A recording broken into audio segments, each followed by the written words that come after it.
det er Essie, og det her det er Venø. Vi er på Venølejr 2016. Det er torsdag, næst sidste dag vi er på Venø, sådan rigtig. Dagen har været næsten uden flyvning indtil nu, fordi der har været sydøstlig vind i hele landet.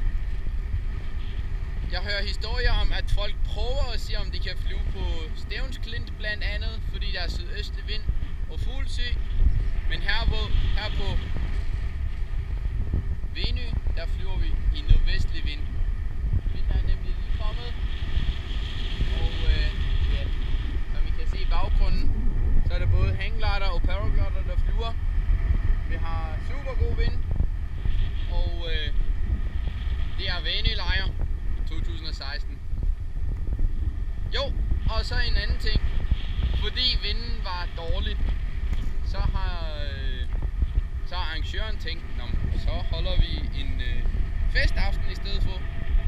Så vinden har taget fussen på alle. Så vi skal faktisk lige om lidt lande, og så skal vi holde fest. Men så længe der flyves, så flyver vi altså. Vi er her jo for at flyve, så hvorfor ikke? Det er Venølejr 2016, og jeg har en hangglider i røven, så jeg må hellere lade være med at dreje, måske. Jeg fortsætter lige ud, og det bliver lidt mindre vind, så det kan godt være, at vi lige skal lande. Så jeg siger farvel til jer, og tak. Og det var Venølejr 2016. Vi ses i 2017.